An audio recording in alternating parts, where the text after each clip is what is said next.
We're working. We're in the lab, and we're gonna make sure this happens as soon as possible.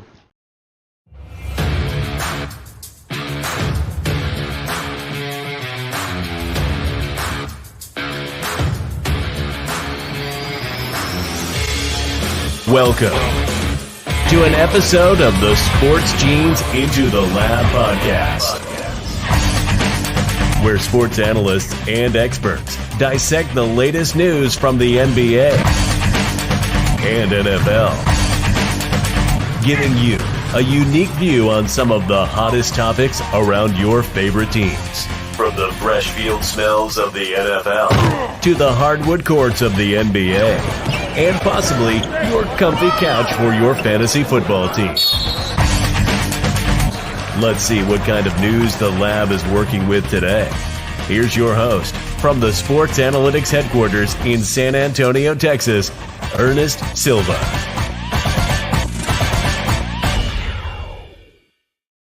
All right. It's Thursday night, and it's happening here in San Antonio, Texas. I'm your host, Ernest Silva. Excited to be here on another Into the Lab podcast, a special edition on Thursday night. Not a usual night for us, but you know what?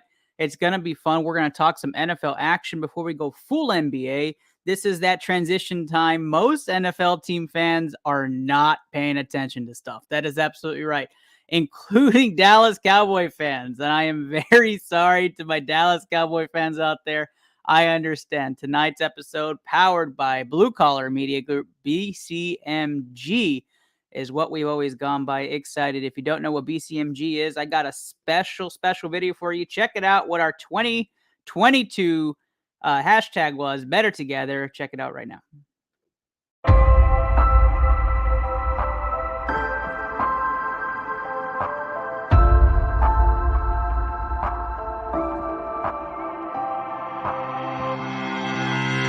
Happy Thursday, y'all. Happy Thursday. I'm your host, Andrew Kahn. This is the Boomtown Pod.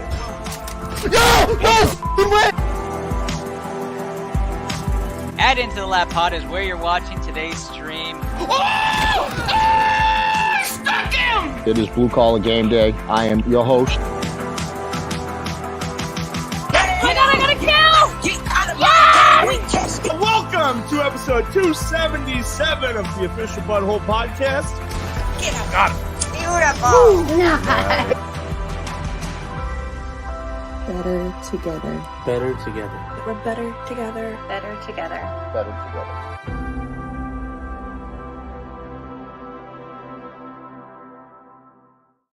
That's right. Blue Collar Media Group's Better Together, our campaign slogan to bring together streamers, content creators, and podcasts, sports podcasts all together.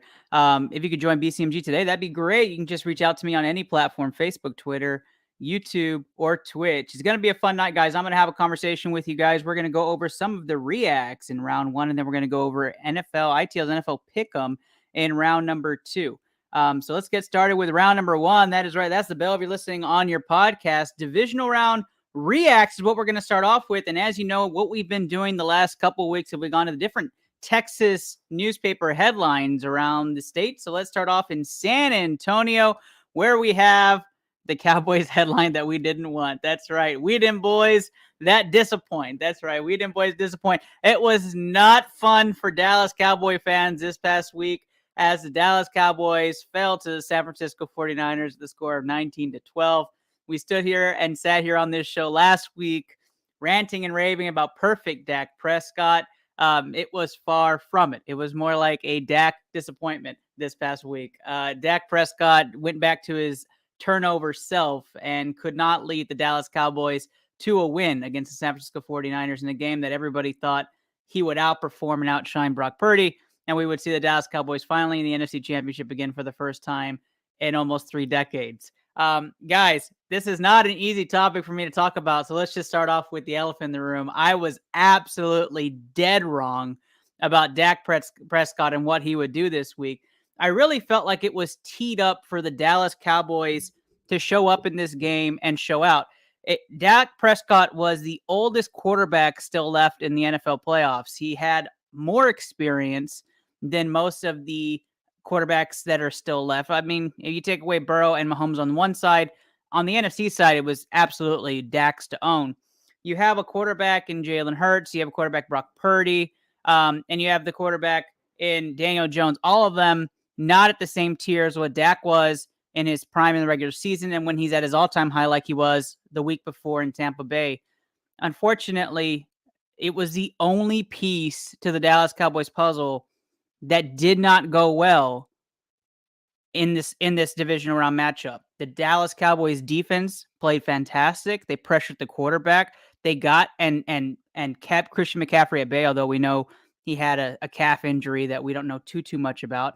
And then you had the special teams, who took all the criticism in the world, actually played decent. Yes, they had a special teams extra point blocked in the beginning of the game, but aside from that, it was literally exactly what the headline should read. It's a Dak disappointment. And there were a few of you that were here last week that were just ridiculing, and throughout the week, still ridiculing how much we put Dak on a platform. I'm going to stand by this, and you can comment if you don't agree. Dak Prescott in the regular season is a top 6 quarterback this year. He was phenomenal.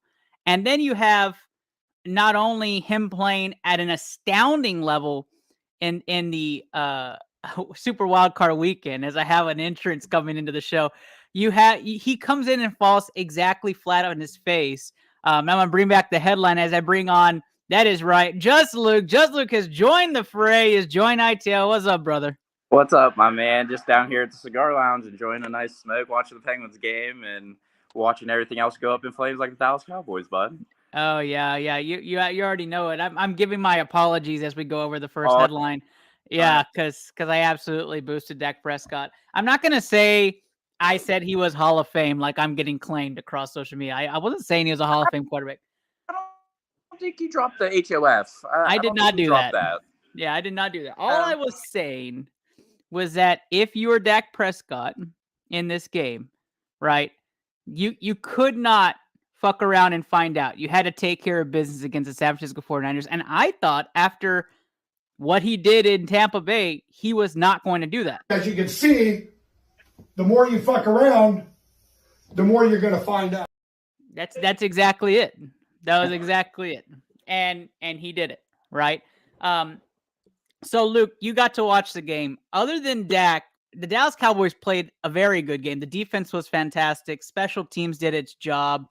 I felt if Dak even plays remotely close to Tampa Bay Dak, Cowboys are playing against Eagles this weekend. Am I wrong? It's just it all changed when Tony Pollard went out. It did. The whole game plan changed. The whole demeanor of the team changed. The air in the entire building changed when Tony Pollard went out, which prayers up for him. That sucks for him, especially in a contract year. It kind of sucks. Now it's definitely going to cost him some money.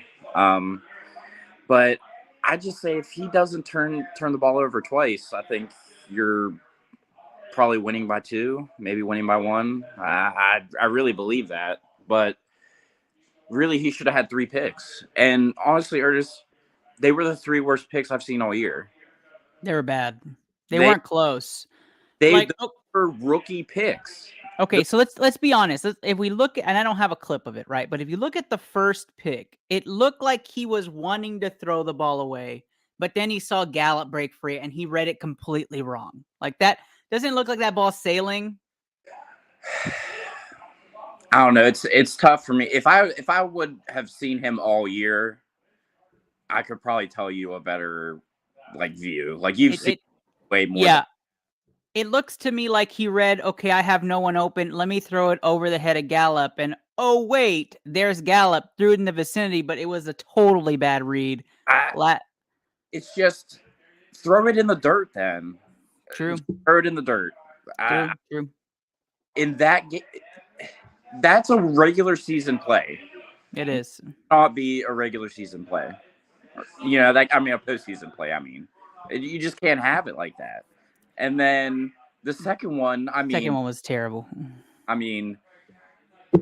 That's straight bracket cover. That is stuff you learned day 1 of training camp. It's bracket coverage. What else were you looking at? And then let's be honest, Fred Warner overran the interception. Like he had, like, he was already thinking end zone and what kind of celebration he was going to have. He completely overran the last one. But that was, again, that's a bad pick. And, Yeah. like, I get it. That team has so much pressure on it, and it will forever remain that way. There's no way their pressure will ever be off that team, ever. No. But 2 picks in the game that you need to be not mediocre. You don't have to be a god, but if you don't turn the ball over, you throw a touchdown, you get about 200 yards. And like I said, when Pollard went out, you could just tell everything changed. And that's really what came down to it. Because honestly, that defense did enough for you to win that football game. No, you're absolutely correct. And they say that, right? I mean, everybody's saying that. It's the full. I felt this was my feeling was before that game, and I'll end it on this because I don't want to go full Cowboys today. I felt that Dak hadn't shown that next level to winning a playoff game in the playoffs yet. The Tampa Bay game, I didn't think Tampa Bay was that bad, but maybe they were. Okay. Because Dak hit another level, or at least his stats did. So I thought, oh, there is another level to Dak. We can win with this guy when we're writing a game plan for him. Then you put him against a defense like San Francisco, who's probably the top defense this year, right? That's probably the top defense this year. But they didn't need to be the top defense because Dak made the mistakes. He just had to play game manager, and he couldn't do it against the top defense. And I still don't know if he has that next level, right? But if you ask me the question on, okay, well, get rid of Dak. Well, who are you getting rid of him for? First of all, that's horrendous. Like, you just can't do that right now. Even if you want to, you're eating $40 million, no matter what. Whether you trade him, you're eating $40 million. That's impossible to recover from. You're losing your best weapon in the offensive backfield in Tony Pollard, most likely, unless Zeke or him take a pay cut, which I don't see either one of those guys taking a pay cut. Well, Zeke said he would, but I don't even know if we want him. That's like, why keep him? It's frustrating because somebody needs to lose their job after this, because first of all, Kellen Moore should lose his job just off that last play by itself. Well, I like where you're going with that, right? Because 6 assistant coaches were fired for the Cowboys this weekend. That includes offensive line coach that's been there for almost 12 years. That includes running back coach, which doesn't bode well for Ezekiel Elliott or Tony Pollard. But 6 assistant coaches not named Dan Quinn or Kellen Moore were fired. But on that note, Dan Quinn did come out and say he will be returning to the Dallas Cowboys, which is a huge win for Dallas. He's not taking any head coaching interviews, which just means either he's waiting for the spot here in Dallas or he just likes it. Like, this is where his heart's at. I just think he has the pieces to make it something more than it already is. Like, any of those head coaching jobs, you're looking at full rebuilds. I mean, out rebuilds. And honestly, I don't think Dan Quinn really wants to be until that pressure again. He wasn't very good. Like, what's the point? Like, why would you rather just stay in the background, cash that check? And I mean, it was a top 10 defense this year. I mean, and honestly, addition by subtraction, right? Like, if you don't go for one of those jobs, maybe Kellen Moore sneaks over and gets one. You get an actual offensive coordinator who knows what he's doing in Dallas, and you can run with that. Yeah, I mean, there's a lot of question marks for this team. I mean, CD, I think you got it with CD. You're fine there. TY is, he was good for a little bit there, but, like, you're not signing him to long-term deals. He's got another year on the contract. He's a 2-year contract, so he'll be back. But you do need another stud wideout. Like, you can't run everything through CD now that Tony's probably gone. Honestly, the first call I'm making is the Arizona Cardinals. What's it going to take? True. I mean, I don't know if that ever happens. I don't think it'll happen, but then that means you're going after one of two people. It's D-Hop or it's Odell. One of the two. Let me ask you something, Luke, and we'll move on from the Cowboys. Green Bay calls. You take it? For Aaron? Absolutely. Absolutely 100%? No. Oh, No. you don't? Okay. All right. No. Just had to make sure. Last topic here on San Francisco, just because I don't want to talk about the losing team as much, but let's be honest, he was pretty awesome. That was Brock Purdy did exactly what he needed to do in that game. He kept the team afloat. He kept the pulse. He kept the ball, which was important. And San Francisco rides that win. I don't know how many people are giving them a shot against Philly, as Philly's probably the next upgraded option to what Dallas was, right? Everybody's giving Dallas a puncher's chance against Philly because of the division. Now you have San Francisco with his backup quarter. When does the magic end? We're going to talk about that game in just a bit, right, in round number 2. But in this game, hurt Christian McCaffrey. Debo didn't look 100% either, but San Francisco rolls with Purdy. Purdy's right in there, right? George Kittle is absolutely feasting with Brock Purdy. What do you think? Brock Purdy, real deal.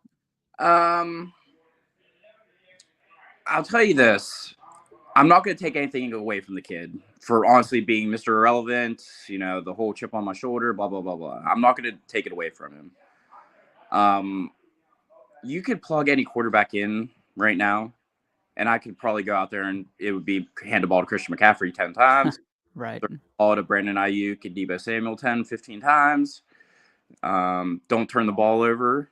I mean, I'm just saying, that is tailor-made for a defense, that team right now. Brock Purdy is perfect for that team in that situation right now. And it makes it doesn't turn the ball over. He's still a rook. He's still going to make no one said that at all last week. Mark, run it back. Nobody said Hall of Famer last week. But no, Purdy's doing exactly what he needs to do. Now, this week is absolutely crucial. The front seven of that Philadelphia team is legit. They are going to come at you in waves. And the problem has always been, at least this year too, is Philadelphia secondary isn't that great. They have in the corners and safeties area.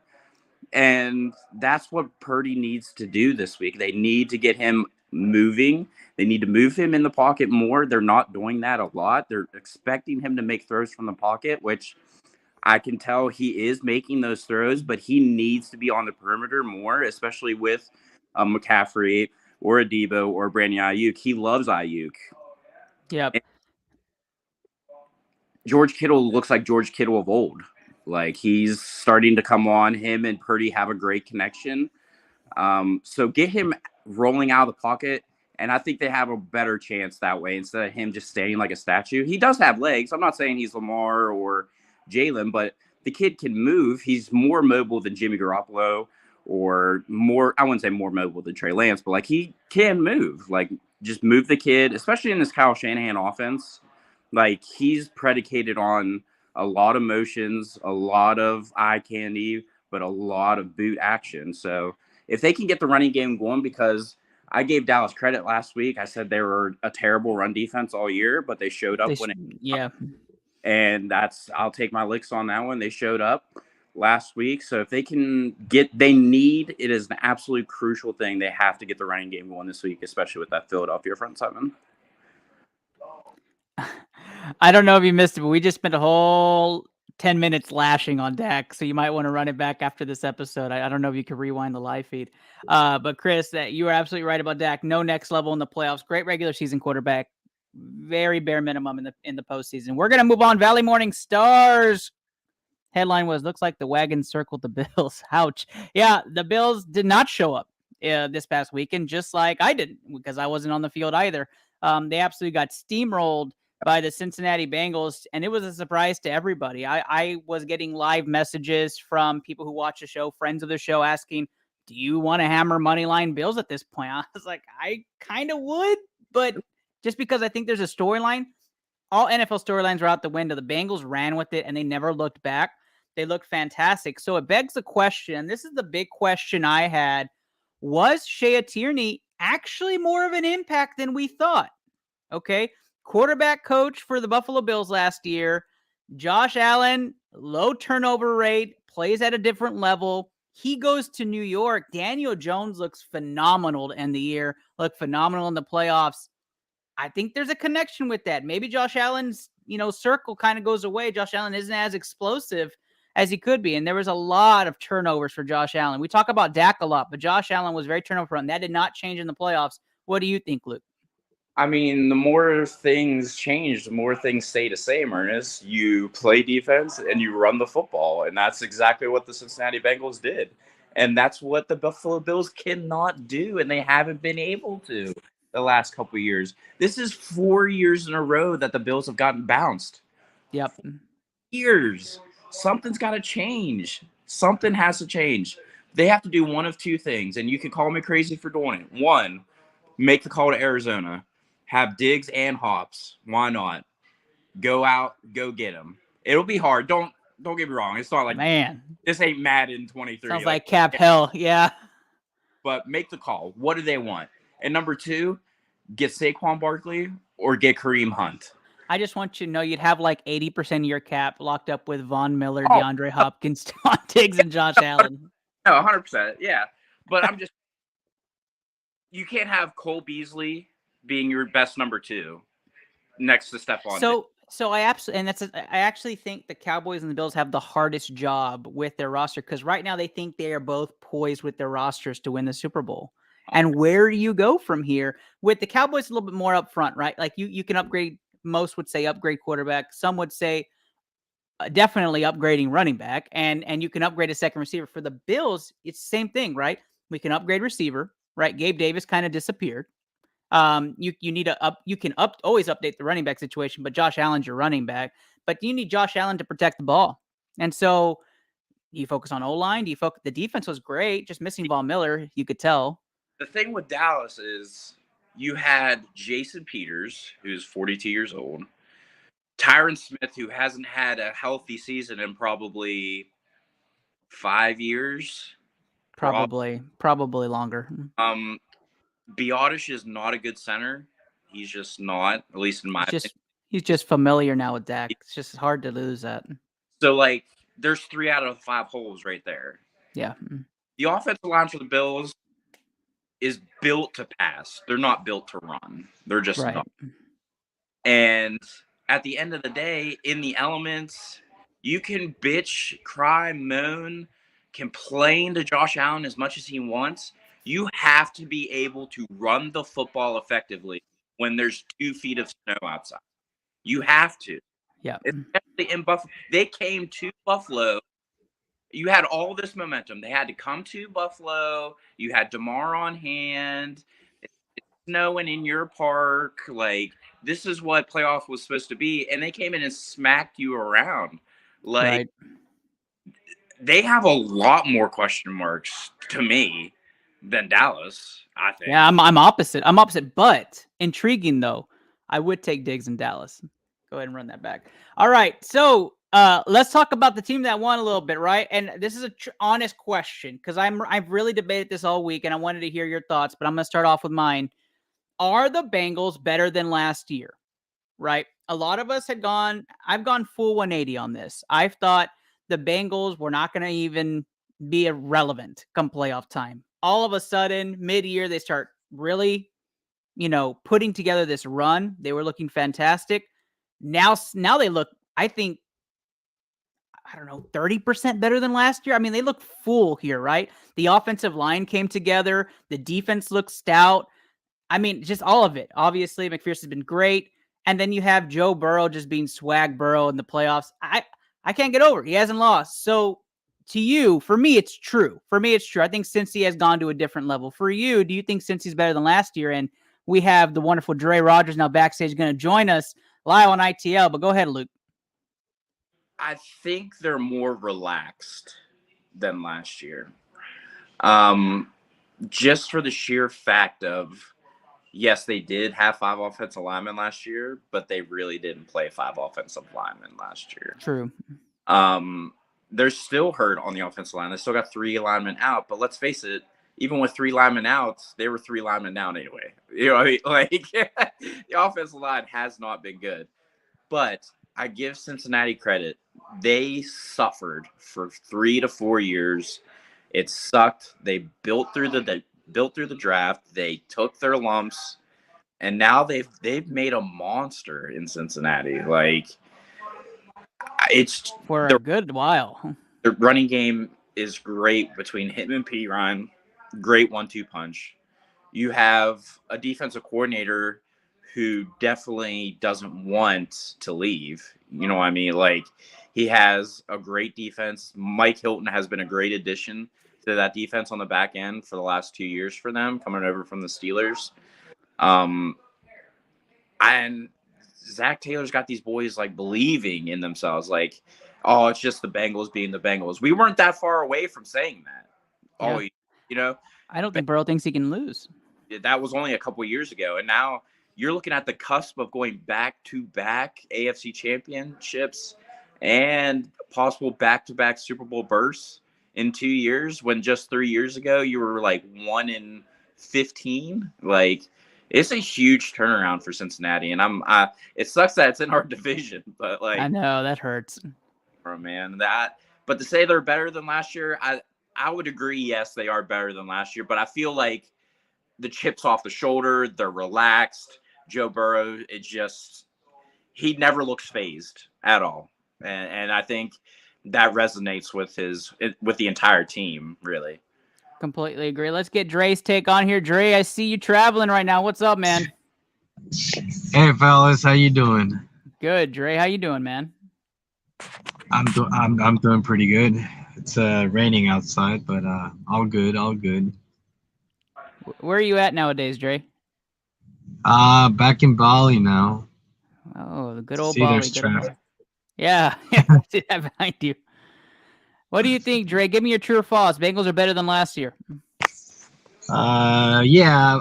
I mean, just like Luke said, they've not got a good offensive line, because last year Burrow got sacked I don't know how many times, and I think they lost that Chiefs game because of that. He got sacked like 6 times. So yeah, they've got a good team, and I'm actually calling them to get to the Super Bowl. Very nice, very nice. We're going to do some round 2 action. I don't know how long we have you, Dre, but we're going to run through these headlines and then do our picks. We can wrap things up here. Let's go to the Austin Chronicle. Fly, Eagles, fly lives up to the name. Philadelphia Eagles looked every bit the 1 seed that they deserve in the NFC. Begs a question that I am going to answer last. Are the Eagles a team to beat this year in the playoffs? I'll give you that one, Dre. Are the Eagles the team to beat in the playoffs this year? I'm actually sending my time to you. Okay, all right. I think that they are. I think the Eagles are the team to beat, just because the 49ers don't have their starting quarterback, or I'd be saying it's the 49ers. But I think that the Eagles are the team to beat. I don't use the NBA rule where if you're the champion, you have to be proven to be beaten. I don't do that, so Cincy's not my favorite. But I am going Philadelphia as a team to beat, as much as that hurts me to say as a Dallas Cowboy fan. I have to admit it. Luke. Yeah, I mean, they flexed their muscles last week. They showed that they're completely healthy and they're ready for this playoff run. That week of being off really turned them around, and it looked like the Giants were just the Cinderella. It hit midnight. It was time to be done. They were checked out. They were done. The Jaguars and Giants definitely had their Cinderella moments this week, but that's okay. That's what happens here. I even put that as my next headline. Do we even need to discuss the Giants? I think they played above their head against the Vikings. They won. They moved on. They did great season. Congratulations, Dable. You keep your job. We're not talking about it. Let's go to El Paso. The El Paso Times. Chiefs keep chiefing as they destroy the Jacksonville Jaguars. You know what a headline. It's the absolute truth, though, right? And I'll start this one off like the Giants. Congrats to the Jaguars on a great year. You made the run. You were dead in the water. You made the run. You got a win against the Chargers, who charge, and then you go and you lose to a great team like the Kansas City Chiefs. This week of football is what most of us fans wait for. 2 of the best teams in each conference going head to head. And I do feel like these are the 4 best teams that played all season, the best football. This is going to be the best football we see. And so just in case there's some upsets, who knows if we get the best Super Bowl, but this is definitely the best week of football with 2 best teams. Yep. Luke, I'm going to go to you on this one because formerly Heinz Field, I've always loved what Steelers, bring with their stadium. I feel like there's like a really big, the terrible towels and all that. I've got to ask this, okay? And then I'm going to ask Dre. Nobody has been able to part the Red Sea, right? Kansas City, the Red Sea, it's like huge in the playoffs. Nobody beats it. Is that the best home field advantage in the playoffs in the NFL? Remaining.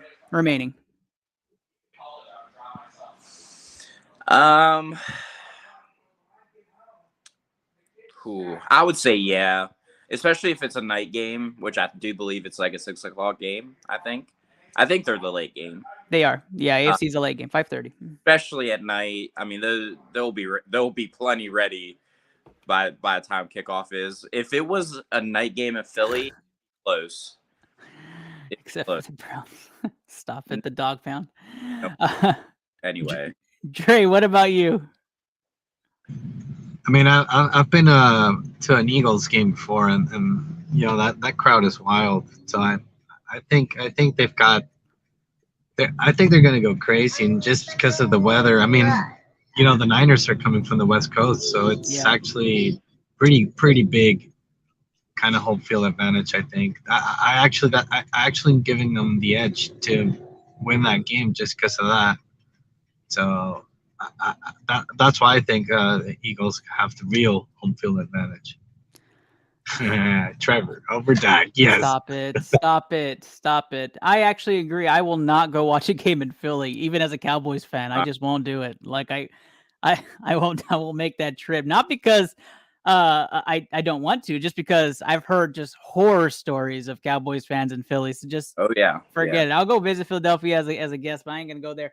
We are going to go to a commercial break. That commercial is going to feature the BCMG Stream Team before you find out who the three amigos pick in this week's games. Have you heard of the BCMG Stream Team? That is right. The Holy Man, one of the captains of the BCMG, saying, I can't stand the city of Philly. I get it, man. I get it. I've heard horror stories. But the BCMG Stream Team, led by Coach Peanut and the Holy Man, not to mention the wonderful Sam Fashion, they are leading this team on twitch.tv as well as Facebook Game. You can check out all those streamers' streams, because streamers going to stream every day of the week. You can find a different one. You can check out Mama Bear 1920 as well, or maybe Two Coney No Onion. All of them doing great. Check out these clips and see what the stream team has to offer, and maybe you want to catch one of their links at the bottom.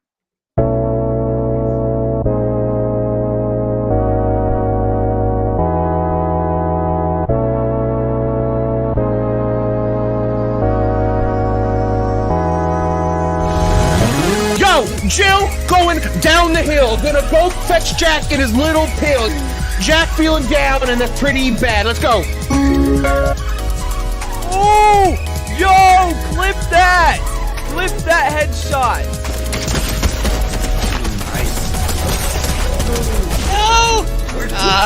A pistol. What the? Okay, that didn't count. Woo, let's go, baby, clutch it up. Yeah, I like it. What? No way. Did that precision just kill me? Let's go! Nice, Papa. Papa with the clutch kill at the end. Let's go. Oh, I missed. That was bad. Got him. Nice. Man, I'm going to go steal their shit. That is definitely green. You're dumb and it's orange. We're both wrong, red.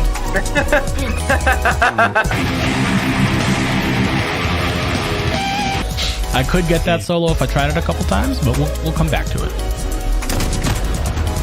I'm fucking dick right now. Holy shit. Like, I fucking suck right now.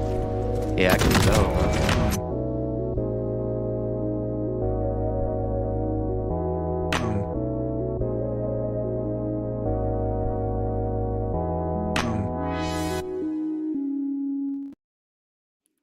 All right. The BCMG Stream Team, check them out on twitch.tv or Facebook Gaming. It seems like most are going the purple route, though, and we did have some comments come flowing in that I can or cannot agree to. That's right. Philly is the armpit of America.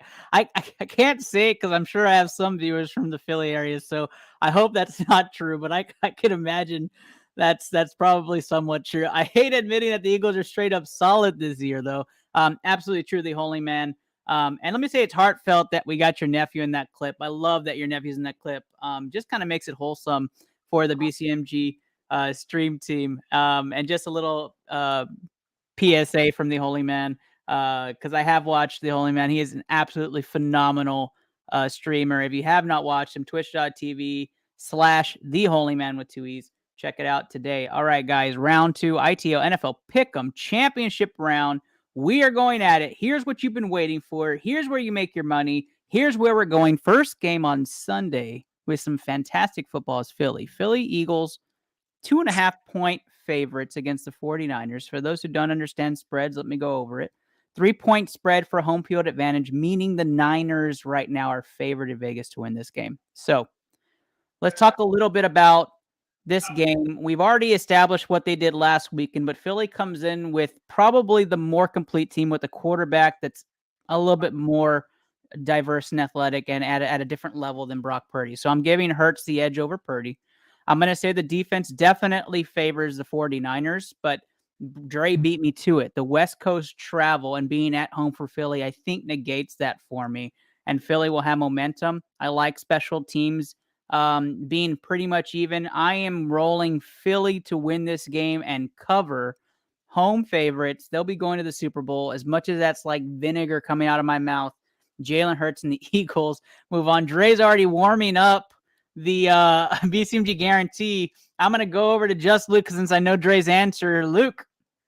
Yeah, I mean, as much as I want the 49ers just because of the story, I just, after what I saw them do to the Giants last week, like, I don't want to walk into that buzzsaw, especially going into Philly, and that weather's not looking good at all. Like, so I'm going to roll with the Eagles. We have the rising meter, which we didn't have at all last week. Dre Rogers, give us that pick. Oh, he says he's just not even going to say it. BCMG guarantee. That's right. Philadelphia Eagles -2.5. Put those fingers in the air and wave them like you just don't care. That is right. The Philadelphia Eagles are a BCMG guarantee pick, which I am shocked a little bit.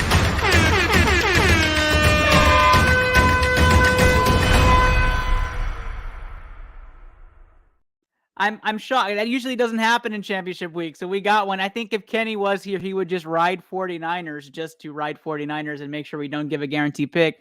But Eagles have the first guarantee pick. We're getting the van view there for Dre Rogers in the car. Let's see here. The Holy Man says, don't use Giants as a reference. They forgot they had a game last week. Yeah, man, we skipped over that part. I hate to say it, but I don't think Brock's going to handle the pressure. You know, we thought he would collapse against Dallas, but he didn't. So we'll see how much the game manager and that game plan gets them. And we'll see what happens this week. And the Eagles -2.5 enters our BCMG parlay of what will be 2 games. Here's the AFC Championship in a game I think we're all going to be heavily entertained. Chiefs open and end today -1 versus the Bengals. So Bengals being favored in Vegas right now. Guys, this is what we've been waiting for. We wanted this matchup. Mahomes is not 100%, which is probably what's moving this line quite a bit. But you have the Bengals who are on an undefeated streak since Burrow's been at the helm in the playoffs. You have them playing their best football of the season, and the Chiefs rolling into this game, maybe not 100% on either end of the football. I don't have to be, you're not a fortune teller. I'm telling you right now, I'm taking Bengals money line in this game. I think Bengals win this game. I think they're the more complete team right now. We're going to see the best 2 teams right now playing football in the Bengals and the Eagles play in Super Bowl. I know Dre's answer now. Now I know Dre's going. Luke, who do you have in this game? The better defense and the better run game. Give me the Cincinnati Bengals. We have 2 picks. That's going to take us over to Dre, who's going to break the silence.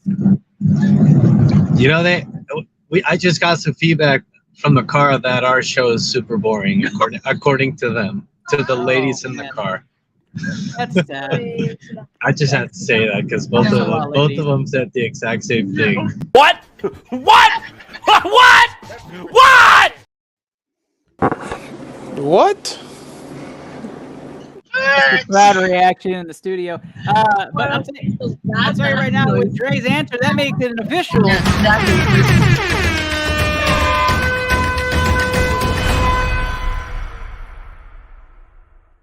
Two BCMG guarantees. That's right. Eagles at home.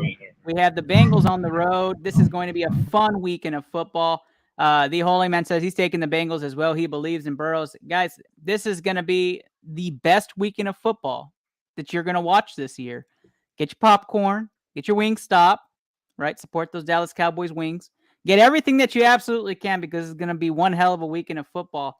And that is actually the end of ITL today. And so I've got to say, this was a fast one, but it's one of our faster episodes of the year. Dre Rogers, tell the people where they can find you.